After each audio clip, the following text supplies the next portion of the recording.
డబ్బు, అనారోగ్యం, ఉద్యోగం, వ్యాపారం, అప్పులతో బాధపడుతున్నారా? మీకోసమే లాంచ్ యువర్ ఫ్యూచర్ ప్రోగ్రామ్. నమస్తే, వెల్కమ్ టు సుమన్ టీవీ. ప్రస్తుతం మనతో పాటు ఉన్నారు బిజినెస్ అనలిస్ట్ నంది రామేశ్వరరావు గారు. నమస్తే సార్. నమస్తే. సార్, బంగారం 2024 బాగా కలిసి వచ్చిందని చెప్పుకోవచ్చు. మరి కమింగ్ టు 2025 2025 మార్కెట్ ఎలా ఉండబోతుంది అంటారు? ఇది $1 బిలియన్ క్వశ్చన్. ఎందుకంటే ఊహించిన రేంజ్కి వెళ్ళిపోయింది. ఒకసారి 2010లో హైయెస్ట్ గోల్డ్ రేట్ వచ్చింది. మళ్ళీ దాని తర్వాత కొద్ది పెరుగుతూ వచ్చింది. మళ్ళీ 2024లో ఐ థింక్ అక్టోబర్లో బాగా ఊపందుకుంది. సో ప్రస్తుతానికి వరల్డ్ లెవెల్లో ఔన్స్ బంగారం $2784 ఉంది. అది 25 డిసెంబర్కి మేబీ అప్రాక్సిమేట్ యాక్స్ ఫర్ గోల్డ్ సెంటర్ ఉంటుంది. వరల్డ్ గోల్డ్లో ఒక ఆర్గనైజేషన్ ఉంటుంది. ఆర్గనైజేషన్లో ప్రకారం రేటింగ్ ఎంత ఉందంటే ఆల్మోస్ట్ $3000 దాటిపోతుంది. అంటే చాలా హైక్. అంటే మన మామూలు కరెన్సీ చెప్పుకుంటే 1,00,000 దాటిపోద్ది అని చెప్పాను. 1,00,000 అవ్వచ్చు, 1,10,000 మొన్నటి వరకు తగ్గింది. ఈ మధ్యలో మళ్ళీ కొద్ది పెరిగింది. సో దీనికి కారణాలు అనేకమైన ఉన్నాయి. చాలా కారణాలు మనం మాట్లాడుకున్నాం. అంతకుముందు ఇజ్రాయెల్, ఇరాన్, యుక్రెయిన్, రష్యా, అట్లానే సిరియాలో రూలింగ్ అది డిఫరెంట్గా ఉంది. ఆ రూలింగ్ చాలా పొలిటికల్ డిస్టర్బెన్సెస్ వల్ల గోల్డ్ మీద చాలా ఇంపాక్ట్ పడుతుంది. అనుకున్నంత ఇప్పుడు జనాలు థింకింగ్ ఎలాగైపోయిందంటే, ఒకప్పుడు స్టాక్ మార్కెట్ మీద, రియల్ ఎస్టేట్ మీద బాగుండేది. కొద్దిగా షిఫ్ట్ అవుతున్నారు. ఆ ఇంట్రెస్ట్ ఏదైతే ఉందో ఈ గోల్డ్ రేటు వల్ల పెరగడం తగ్గడం వల్ల షిఫ్ట్ అవుతున్నారు. అంటే గోల్డ్ కొనుక్కుంటే బెటరు, సేఫ్ కస్టడీ అని కొనుక్కోవడం మొదలుపెట్టారు. ఇప్పుడు మీరు చూసుకుంటే డిఫరెంట్ సెంట్రల్ బ్యాంక్స్ ఉన్నాయి. US world reserve bank rate తగ్గించారు. వాళ్ళు గోల్డ్ కొనడం మొదలుపెట్టారు. ఆ బ్యాంక్ రేట్ తగ్గిన తర్వాత గోల్డ్ పర్చేసెస్ ఎక్కువయ్యాయి. అంటే అర్థం ఏంటంటే డిమాండ్ పెరుగుతుంది. డిమాండ్ పెరుగుతుంది అంటే రేటు పెరుగుతుంది. డిమాండ్ తక్కువ ఉంటే రేటు తక్కువ ఉంటే డిమాండ్ పెరుగుతుంది. ప్రతి ఒక్కటి చూపు. నువ్వు ఒకప్పుడు చెప్తుంటే Hyderabad is being looked as global real estate destiny అన్నాం. ఇప్పుడు గోల్డ్ మార్కెట్లో ప్రతి ఒక్కరు ఈ 3 ఇన్వెస్ట్మెంట్లో చూసుకుంటే గోల్డ్ మీద ప్రత్యేకత కొద్దిగా ఇంపార్టెన్స్ పెరుగుతుంది అన్నట్టు అనిపిస్తుంది. అంతకుముందు ఎప్పుడు కూడా ఇన్ఫ్లేషన్ రేట్ ఇంత వేరియేషన్. ఇప్పుడు ఇన్ఫ్లేషన్ రేట్ బాగా ఎప్పుడైనా రేట్లు ఎలా అయితే ఇన్ఫ్లేషన్ ద్రవ్యోల్బణం అంటారు. ఇన్ఫ్లేషన్ రేట్ బట్టి మనం మారుతూ ఉంటుంది. అక్టోబర్ మొన్న 30th 2024లో $2,788 పర్ ఔన్స్ ఉంటే 25కి అది మన $3,000 పైగా. 3,100 అవ్వచ్చు, 3,200 అవ్వచ్చు. అంటే ఎంత పెరుగుతుందో చూసుకోండి. ఇప్పుడు ఏదైతే 75,000 76,000 ఉందో అది 1,10,000కి వెళ్ళే సూచనలు చాలా క్లియర్ ఇండికేషన్. దాన్ని బట్టి మనం ప్లానింగ్ చేసుకోవాల్సి వస్తుంది. వరల్డ్ గోల్డ్ కౌన్సిల్ ఎంత చెప్పాను కదా, వరల్డ్ గోల్డ్ కౌన్సిల్ దాని రేటు బట్టి స్టడీ చేశారు. ఒక గోల్డ్ పర్సెంట్ అంటే గోల్డ్కి అత్యున్నత ఇంపార్టెన్స్ పెరుగుతుంది. స్టాక్ మార్కెట్కి, రియల్ ఎస్టేట్కి కొద్దిగా కంపేర్ టు, అంటే రేపు పొద్దుట gold will become a big competition. తగ్గుతుందని చెప్పను. రియల్ ఎస్టేట్కి, స్టాక్ మార్కెట్కి గోల్డ్ ఒకప్పుడు కాంపిటీషన్ లేదు. ఇప్పుడు కాంపిటీషన్గా వచ్చే పరిస్థితి కనిపిస్తుంది. అంటే tough competition, neck to neck అంటారు. మనం గేమ్స్ ఆడితే చూస్తాం, 1 రన్లో పోతుంది మ్యాచ్, అంతా 1-2 రన్స్లో పోతుంది. అంటే నెక్ టు నెక్ ఇద్దరు కరెక్ట్ మంచిగానే ఆడారు, కానీ జస్ట్ ఆ 1 రన్ 2 రన్స్లో మ్యాచ్ పోతుంది. ఆ విధంగా చూసుకుంటే గోల్డ్తో ముందుకు ఇన్వెస్ట్ చేసుకుంటే మంచిగా ఇన్వెస్ట్ చేసుకుంటే గోల్డ్ ఇన్వెస్ట్మెంట్ ఆల్వేస్ గుడ్. కాకపోతే మీ దగ్గర స్పేర్గా అప్పులు చేసుకుంటడం కరెక్ట్ కాదనుకుంటే, అప్పులు చేసుకుంటే మీరు అక్కడ ఇంట్రెస్ట్ రేట్లు పెరిగిపోతాయి. సో ఓవరాల్గా గోల్డ్ మాత్రం చూసుకుంటే యూనిఫామ్ కొంత గోల్డ్ అనేది ప్రతి ఫ్యామిలీకి కూడా 1/4 కేజీ, 1/2 కేజీ మీకున్న కెపాసిటీ, మీకున్న పరిస్థితి ఇంట్లో ఉండాలి. అంటే ఎప్పుడైనా 1 సెకండ్లో క్యాష్ చేసుకునే ఐటమ్ ఏదైనా ఉంటే గోల్డే. స్టాక్ మార్కెట్, మ్యూచువల్ మార్కెట్ ఇవేమి కాదు. సో ఓవరాల్గా ఫోకస్ అనేది ఈ వార్స్ తగ్గితే ఏమైనా తేడా వస్తుంది, కానీ వార్స్ జరుగుతుంటే మాత్రం డెఫినెట్లీ, ఎందుకంటే యుద్ధాలు జరుగుతుంటే ఏమవుతుంది, ఇన్కమ్ రాదు. ఎవరైనా వెళ్తారా మీరు? టూరిజం ఉందని వెళ్ళాం కదా మనం.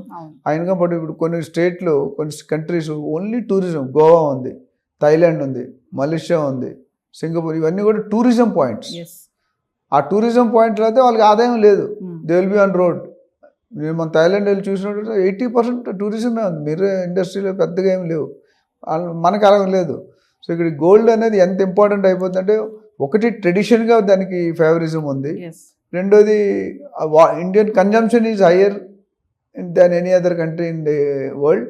మూడోది ఈ యుద్ధాల వల్ల యుఎస్ ఎకానమీ, ట్రంప్ వచ్చిన తర్వాత కూడా గోల్డ్ రేట్ బాగా పడిపోయింది. కొద్ది పడింది. కానీ ఆయన ఒకసారి ప్రెసిడెంట్ అయ్యి కొన్ని రోజులు అయిన తర్వాత సెటిల్ అయ్యి మళ్ళీ పెరిగే అవకాశాలు తగ్గడం కొంతవరకే తగ్గుతుందండి. ఎప్పుడు పెరగడం ఎక్కువ పెరిగితే తగ్గేది మధ్యలో జలెక్కిస్తారు. Yes. వేవ్ లెంత్లో. సో ఇప్పుడైతే తగ్గుమగ్గులో ఉంది, మళ్ళీ మధ్య మధ్యలో పెరుగుతుంది, మధ్య మధ్యలో తగ్గుతుంది. బట్ కొన్ని రోజుల తర్వాత మళ్ళీ it will go to biggest higher range. వెళ్ళినప్పుడు అప్పుడు కొనుక్కోవడం కష్టం అవుతుంది. ఇప్పుడు ఉంటే మాత్రం డబ్బులు ఉండి స్పేర్ మనీ ఉంటే కొనుక్కోవడం బెటర్. ప్రపంచవ్యాప్తంగా చూసుకుంటే బంగారానికి గిరాకీ ఎప్పుడు బాగానే ఉంటుంది కదా సార్? అంటే డిమాండ్ పెరుగుతుంది అని అంటారా ముందు ముందు? పెరుగుతుందండి, ఎందుకంటే పాపులేషన్ పెరుగుతుంది కదా. నేను చాలాసార్లు ప్రపంచంలో పెరగంది భూమి, పెరిగేది పాపులేషన్. పాపులేషన్ పెరిగితే రిక్వైర్మెంట్ పెరుగుతుంది కదా. రిక్వైర్మెంట్ పెరిగితే గోల్డ్ ఇప్పుడు అంతకుముందు ఒక 145 కోట్లు ఉన్నారు, రేపు 200 కోట్లు అయింది అనుకోండి పాపులేషన్. అవుతుంది. మనం చిన్నప్పుడు 20-30 కోట్లు ఉండేది, ఇప్పుడు 30 కోట్లు కాస్త 150 కోట్లు అయిపోయింది. రేపు 200 కోట్లు అయింది అనుకోండి. ఈ 50 కోట్ల జనాలకు అవసరం ఉందా లేదా గోల్డ్? సో అప్పుడు డిమాండ్ ఎట్లా అంటే సప్లై డిమాండ్ బట్టి రేట్లు మారుతుంటాయి. ఇప్పుడు ప్రస్తుతం ఏంటంటే చాలామంది నిధుల్ని రిలీజ్ చేస్తున్నారు, అందుకని గోల్డ్ తగ్గింది. అది ఒకసారి వార్లు సెటిల్ అయిపోయి అనుకోండి, ఇప్పుడు ప్రాబ్లం ఉంటుంది, మళ్ళీ నార్మల్గా వెళ్ళిపోతారు, అప్పుడు రేట్లు మళ్ళీ పెరుగుతాయి. సో తక్కువ ఉన్నప్పుడు కొనుక్కోవడం ఆల్వేస్ బెటర్. ఇప్పుడు మన 50,000 చాలా రోజులు ఉంది, 60,000 60 నుండి 80కి తక్కువ వెళ్ళిపోయింది, maybe with in 1 month 2 months వెళ్ళిపోయింది. ఇంత ఇంక్రీజ్ ఎవరు ఎక్స్పెక్ట్ చేయలేదు. గోల్డ్కి ఎప్పటికీ డిమాండ్ అనేది ఉంటుందండి, కానీ మరీ ఎక్సెస్ కొనుక్కునే ఉపయోగం లేదు. ఇప్పుడు 24 క్యారెట్ అంటే బిస్కెట్ లెక్క కొనుక్కోవాలి. బిస్కెట్లో కొనుక్కుంటే మీరు లాకర్లో పెట్టుకొని ఫీల్ అవుతారు. దాని మీద డెడ్ ఇన్వెస్ట్మెంట్ అంటారు, అంటే రాదు ప్రాఫిట్స్ పెద్దగా పెరిగింది తప్ప ఉంటుంది. అదే బిజినెస్లో పెట్టుకుంటే లాస్ అవ్వచ్చు, గెయిన్ కూడా అవ్వచ్చు. బట్ ఓవరాల్ ఏదైనా ఓవరాల్ ఇన్వెస్ట్మెంట్ చూసి ఇది one of the good investment. మిగతా కూడా మంచివే, రియల్ ఎస్టేట్ మంచిదే, స్టాక్ మార్కెట్ మంచిదే, మ్యూచువల్ ఫండ్ మంచిదే, గోల్డ్ బాండ్ మంచివే. కాకపోతే స్ప్లిట్ చేసుకోవాలి ఇన్వెస్ట్మెంట్. ఫ్యామిలీ ప్లానింగ్ ఏంటంటే 4-5 హెడ్డింగ్స్లో పెట్టుకుంటే మంచిది. లేకపోతే ఏంటంటే ఒకసారి పోయిందని మొత్తం గోల్డ్లో పెట్టినా, మొత్తం స్టాక్లో పెట్టి పోయిందని మొత్తం పెరుగుతారు, లేకపోతే పడిపోతారు.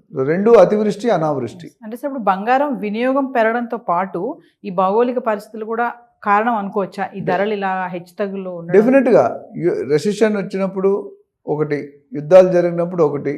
సో ఇవన్నీ కూడా ఇండైరెక్ట్గా కంట్రిబ్యూట్ చేస్తాయి. డైరెక్ట్గా కనిపించకపోయినా బంగారం అనేది వాడికి తగ్గించలేరండి. మీరు పేదవాళ్ళైనా గోల్డ్ పెట్టాలి, పెళ్ళి అయితే రిచ్ అయినా పెట్టాలి, మిడిల్ ఎల్ఐజీ ఎంఐ ఏ గ్రూప్ అయినా గోల్డ్ లేకుండా పెళ్ళి అవుతుందా?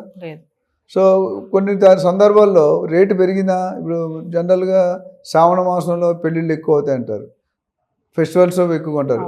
ఆ గోల్డ్ కొనుక్కోవాలి. మీకు పెళ్లి కుదిరిందంటే, అమ్మాయి ముహూర్తం కుదిరిందంటే రేట్ ఎక్కువ ఉందని మానేలేరు కదా, పెళ్లి పోస్ట్పోన్ చేయరు కదా.